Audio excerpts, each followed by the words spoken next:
and we thought, because the term is coming to an end now, it would be good for us just to go back to our theme for 2024. And in a moment, I'm going to ask you if you can remember our memory verse for 2024. For those of you who can't remember, we are thinking this year about our second core value, which is loving people, and particularly we're wanting to think through that theme of loving one another. Now, of course, the front row have worked it out that if they look very carefully, the memory verse is on the screen over there. So the front row can tell us what our memory verse is.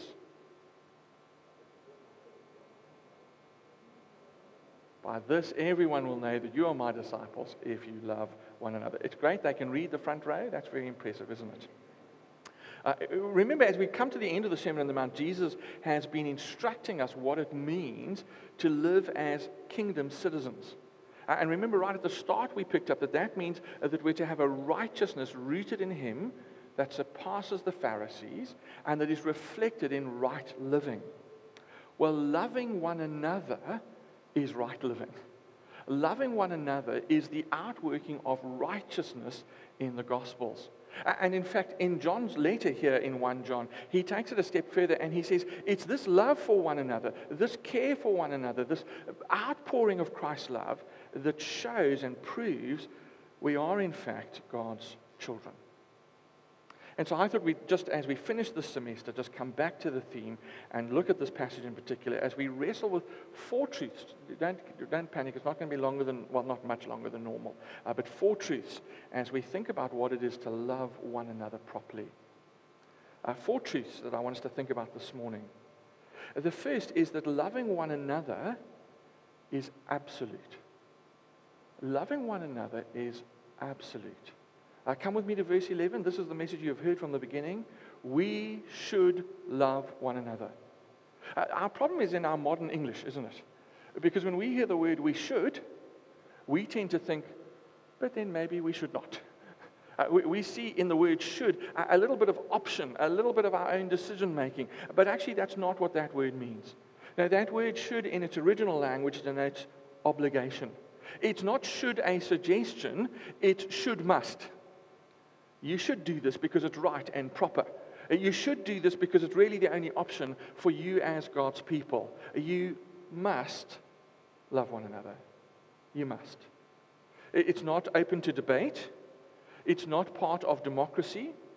Truth is, it's not even a discussion for us to have. It is absolute. It's absolute. And that actually shouldn't surprise us because this is the message Jesus has been singing right from the start. In fact, John says that, doesn't he, verse 11? You've heard it from the beginning. And the reason the disciples have heard it from the beginning is because Jesus has been saying it from the beginning. So if we remember our theme verse in John 13, Jesus actually says, love one another as I've loved you, so you must love one another, and by this will all men know that you're my disciples. Loving one another as God's people reflects God's character. Remember, He is love. And He expects His people to be loving. It doesn't just reflect His character, it reflects the conduct of Christ. Jesus is the one who acts in love. And because He acts in love, He says, if you're going to follow me, I expect you to do likewise.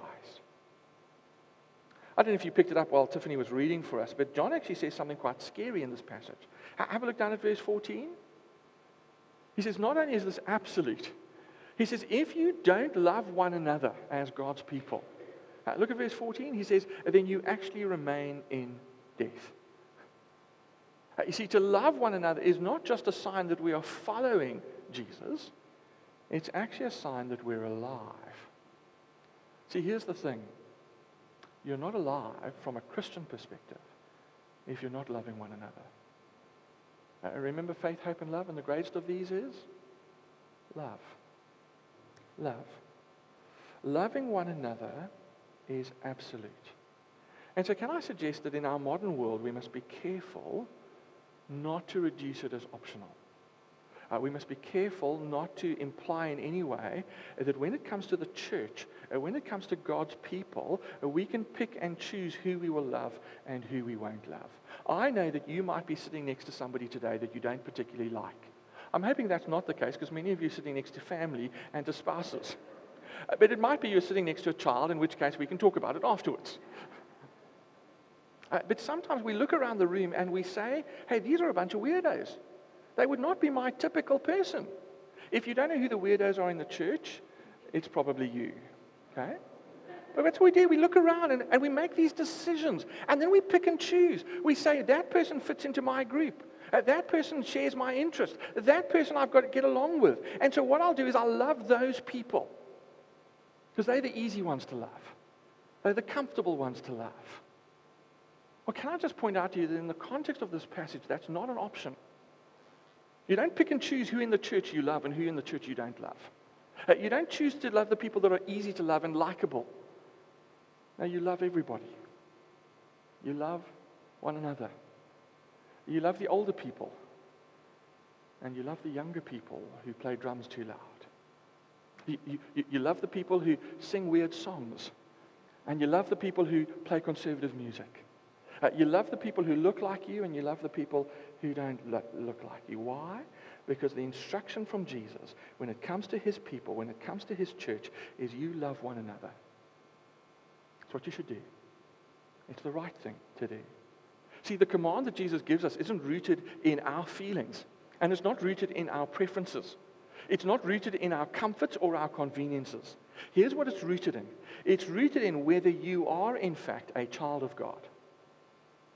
That's what it's rooted in. Are you a Christian? Because if you are Christian, then act in accordance with your identity. If you're a citizen of the kingdom, to use the sermon language, act like a citizen. And to act like a citizen in this context is to love one another. And of course, as we love one another absolutely, so we follow Jesus' example, which is the second thing I want us to notice from this passage. Not just that loving one another is absolute. Loving one another, secondly, is to act like Jesus. It's to act like him. John in this passage contrasts Cain, and at first read you would think he contrasts John. You would think he contrasts Cain with Abel, but if you actually look carefully at the passage, that's not what he does. He does not contrast Cain with Abel, but with Jesus. Those are the two contrasts in this passage. And he tells us that Cain is a thug. Do you remember? He says Cain belonged to the evil one, and he murdered his brother. In other words, Cain's actions spoke of hatred, not of love. They spoke of jealousy, not of joy. And Cain, by his actions, showed himself to be a child of the devil. He despised his brother because his brother pursued righteousness. It's worth just pondering that for a moment, because Cain models for us what an unloving world will always do. They will hate righteousness, and they will persecute those who follow righteousness. And that's why in verse 13, John says to us, don't be surprised when the world hates you. See, if you're going to follow righteousness, if you're going to pursue righteousness, don't expect an unloving world to agree with you. Now, we live in a world that's interested in themselves, that wants only what they want, that wants to make themselves look better and feel better and be better. And if they need to take you out in the process, they will. Now, you might have experienced that in life. You might have experienced that in your family. You might have experienced that in work. The unloving world hates. They've learned to couch it. They've learned to clothe it. They've learned to try and pretend it's something different. But the fact is, a world will despise anyone who lives in righteousness. And so we must be warned. But we are not to be like Cain. Remember, he is the child of the devil. Jesus, however, models for us and acts for us as it is for the child of God. For those who call the Heavenly Father, Father, he is the one who says, this is what it should look like. Look down at verse 16. That's what John says. This then is how we know what love is. Who do we look to? Not to Cain, not even to Abel, interestingly. No, we look to Jesus. Because Jesus Christ laid down his life for us. Do you see how he stands in complete contrast to Cain? Now, Jesus doesn't take a life, but he gives a life. He acts for others, not for himself. He seeks the good of another, not the good of himself. And so when we want to understand love in the world, our reference point has to be the historical event of the cross. If you do not understand the cross, you do not understand love. And in fact, you cannot understand love without the cross. It's probably why the world gets it so wrong. See, the world who ignores the cross is never going to understand love properly. Hollywood, who doesn't want the cross, is never going to understand love properly. Now, when we look at Jesus and we look at the cross, here's what we see. We see love is about self-denial. Self-denial. It's why Jesus says, if you want to follow me, pick up your cross and deny yourself. Love is about self-sacrifice. Love is about counting others better than yourself. One writer puts it this way. He says, love is joyful sacrifice, the denial of self for another's gain. Let's do a quick experiment. Maybe not an experiment, let's do a challenge. A challenge is go to work tomorrow morning, and when they ask you what you did over the weekend, you say to them, I was at church with our dashingly handsome preacher, and he said to us this. He said to us, love is joyful sacrifice, the denial of self. And see how popular that is in the workplace tomorrow.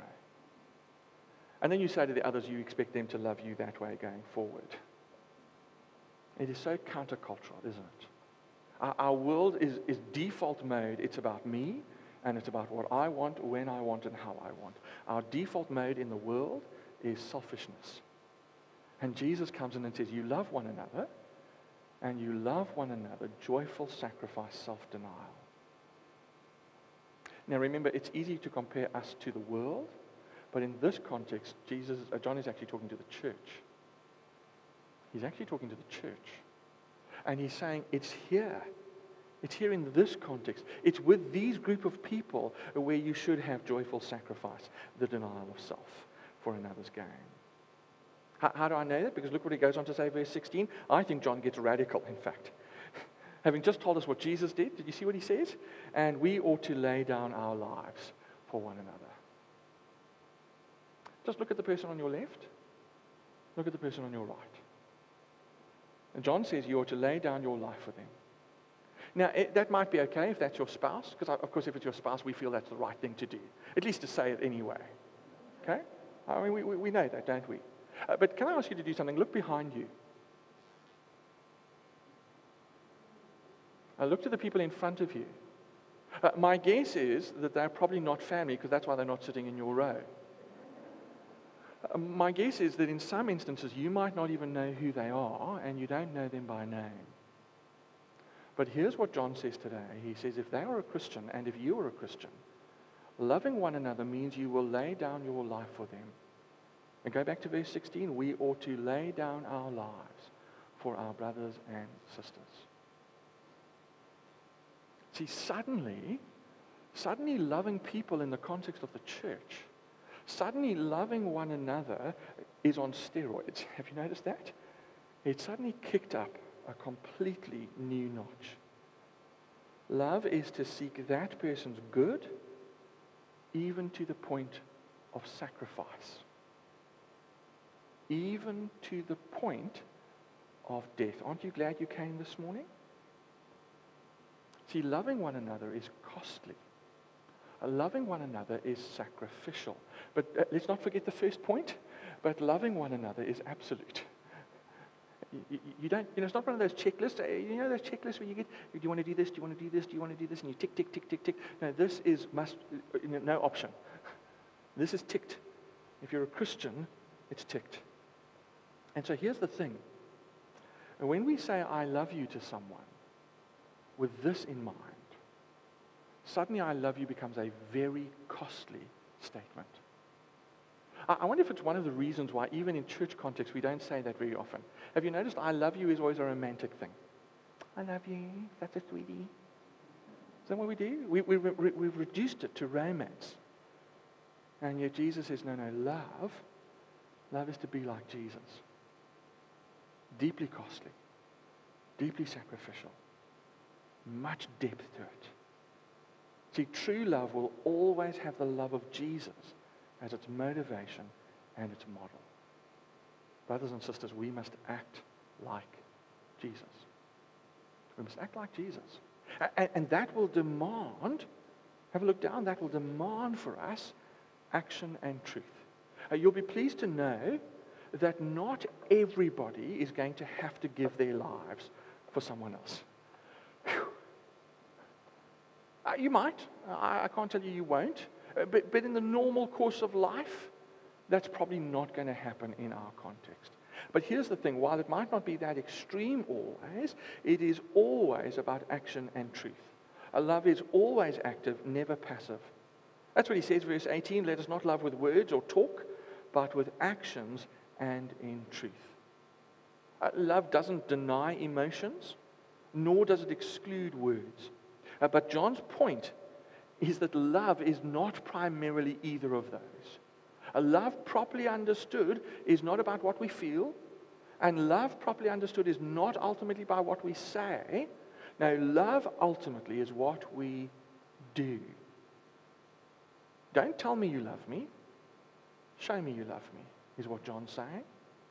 I know we reduce it to romance, don't we, because of the soppy songs that we listen to. And we reduce it to that because of those silly rom-coms that your wives make you watch, gentlemen, isn't it? That we love watching every moment we can because we are sacrificial and selfless. See, we've been so swallowed by the world's view of love that we've made it something it's not. No, love is a verb. Love is a doing word. Love is an action. But sure, it's got to be a choice we make. But as we make that choice, we've got to act. We've got to decide to act accordingly. And while we won't be called to sacrifice our lives necessarily, we will always be called to action. And I love the scriptures. I don't know if you've worked it out yet, but I love the scriptures because they get so practical. See, do you see, John just gives such an everyday, ordinary example. You know, here we are, we're thinking about dying on a cross. Now that's a good example. But do you notice how, verse 16, it's the cross? Do you notice verse 17? Here's what he says. He says, if anyone has material possessions and sees his brother in need, but closes his heart against him, how can the love of God be in him? John moves us from the ultimate sacrifice, which we must have in mind, to everyday normal life. To everyday relationship with one another in the body of Christ.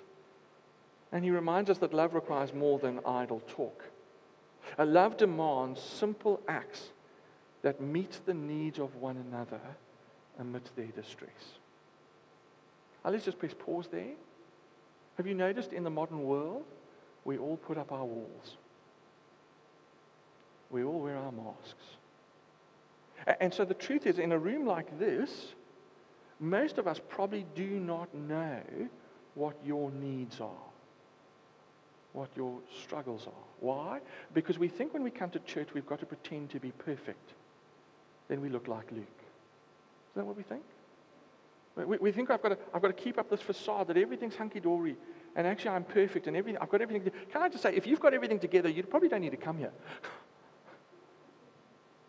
See, we come here because the truth is we are fallen, and we're broken. We come here because actually the truth is we can't do this thing called life in our own strength. We need God's hand to help us. Which means as we come together as God's people, we come with our burdens and our struggles. And maybe part of the challenge for us today is to drop those walls. Maybe the first step to loving one another well is to learn to be honest with one another. Hey, how are you today? Fine. How's things going? Good. Hey, actually, maybe today's a struggle. Maybe I've had a kid in hospital. Maybe I've had a car accident. Maybe something's gone wrong. Now, I'm not expecting you to burst into tears for me. But actually, just let's be honest with each other. Hey, today's been hard. This week's been hard. Hey, I'm having difficulties here. Let's be honest. And as people are being honest, then the rest of us need to be watching. Watching. You see, if we see your brother's needs, that means we've got to be watching. We've got to be looking. And here's what John says. He says, if you are able, but unwilling to sacrifice material advantage for the sake of that brother or sister, then the love of God is not in you. Isn't that an incredible thing to say? So you hear that a brother or sister are struggling in one form or another, and you've got the means to do something about it, but you're too busy. or you're too distracted, or you couldn't be bothered, or frankly, you actually don't really care. John says, well, then maybe you need to reevaluate whether the love of God is actually in you to start with. Loving one another demands action. Actions in daily relationships, which means daily relationships must be real and authentic. And so as we look through the room today even, it might be you've got to be looking. And now maybe in our context it's not just looking, it's listening. Listening for what's being said and what isn't being said. It's working out, are there needs here that you might be able to help with? Maybe a meal for someone who you know is struggling. A meal for somebody who's facing pressure or heartache. Maybe finances, and you're in a position to help. Maybe in our context, it's just somebody who's lonely and looking for a friend. Just want somebody to call them or message them. See, we've got to learn what is going on in each other's lives. Because it's only when we learn what's going on in your lives that we'll be able to love one another in action. Which means I have to guard my heart. And you have to guard your heart. Newsflash, I too am prone to selfishness. I've discovered it's one of my gifts. I can do it without even trying. I must be super talented in this area. I don't have to try to be selfish. I do it naturally. Which means I've got to guard my heart from selfishness. I've got to drop the blinkers. See, I go about my life, and life is wonderful, and I'm very happy, and I'm blind to everybody around me. And John says to Luke, Giles says, no, buddy. Guard your heart, open your eyes. And overcome your selfishness with helpfulness and generosity. Look for ways to serve. Look for ways to help. Look for ways to be generous. Sometimes you and I talk about love, but we don't action it. We say it, but we don't do it. One writer helpfully, I think, says, loving everybody in general may be an excuse for loving nobody in particular. It's a great statement, isn't it? Loving everybody in general, because that's all we do. Is this a loving church? We love everybody. We love everybody. Loving everybody in general could just be an excuse for loving nobody in particular. And so if you've seen somebody's need today, or if you know of somebody's need today in this family, are you doing anything about it? If you have the ability to help, you can't stand idly by. See, love places us as brothers and sisters in a position of inescapable responsibility. You must act. But did you notice, if you come back to verse 18, it's not just loving in action, it is loving in truth. In truth. In other words, there's to be a sincerity, a genuineness to our love. This isn't just superficial. This isn't a facade. We're not doing it because we were told to do it. We're actually doing it because we want to do it. There's a genuineness to us. We don't love begrudgingly. We don't love in bitterness. And why don't we? Because we know we have been loved first. See, when you know how loved you are, when you know how loved you are by God and by His Son, Jesus Christ, when you know how loved you are by our God, well, that love should overflow into love for one another. Jesus isn't asking us for empty facades here. He's not asking us for superficiality here. No, He wants a genuine love coming out of joy, coming out of gratitude, a heart love for one another. But I think part of loving in truth is to be loving wisely. It's not that we love indiscriminately. It's not that we love thoughtlessly. We don't just do. We do, but we do carefully. We do wisely. See, we consider who it is that we're loving, and we try and act wisely towards them. It might be when we're trying to help somebody, we try and do it in a way that maintains dignity. See, because sometimes you can be so helpful and you just rob them of their dignity and their value. And so we want to work out, especially when we're trying to help people who might be struggling financially, how do we do that in a way that doesn't dishonor, in a way that robs of dignity? How do we help in a way that doesn't actually facilitate sinful conduct, because the fact is sometimes people are sinning and we don't want to help that. How do we love in such a way that we're not taken advantage of? Well, I think that requires discernment and wisdom. And I think that's part of the truth that we seek to love. Of course, there's another element to loving, and that is when we love in truth, we consider what we can do and to what extent, and we recognize what we can't do. You know, I've said this a few times to people, but the nature of my job is I often get called to bereavements. That's what you do as a pastor. You go and visit people in their hours of need as they've lost loved ones. And I often say to them in those moments, I wish I could do something different today. I wish I had a button on my computer. I could push a button and change the circumstances. I wish I could bring lost loved ones back to those who are missing them. I mean, obviously, I can't. And sometimes love doesn't mean we've got to be able to do everything. And we mustn't feel guilty when we can't do what they need necessarily. Here's the challenge is, what can we do? And can we do that? See, I can go, and I can pray, and I can sit, and I can bring a meal. See, those are all things I can do for those who've lost loved ones. I can't bring their loved one back, but that's not my brief. And I don't have to feel guilty about that. And I don't have to feel that I'm unloving because I can't give what they need. No, my challenge is to do what I can. To love not in words, but to love in action. And to love in truth. And here's the thing of John, and it's throughout this whole book of John.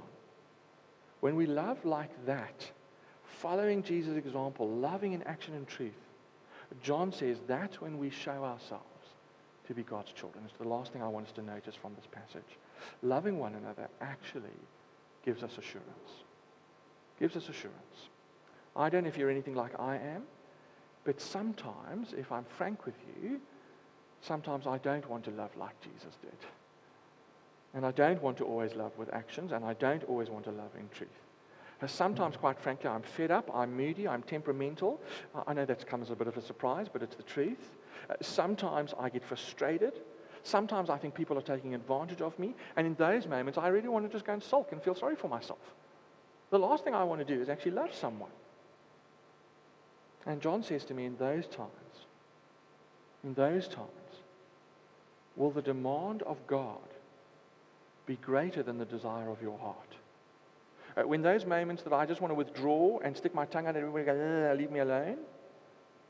See, at those moments, will the demand of God be stronger? In those moments, will I obey Jesus? In those moments, will I do what pleases Jesus? In those moments, will I do what honors Jesus? See, here's what John says. He says, when love trumps our own interests, when love trumps our own desires, verse 10, this is how we know who the children of God are. Verse 14, when we love one another, that gives us great ground for certainty that we have passed from death to life. And we want to say this is wisdom, it's not law, but it's indicative, isn't it? When we learn to love those who we might not ordinarily like, and when we learn to love even when we don't feel like it, well, John says just that's fruit. It's fruit of conversion. It's fruit of salvation. Indeed, self-giving, sacrificial, sincere love, well, that is the fruit of righteousness that comes from Christ. The fruit of faith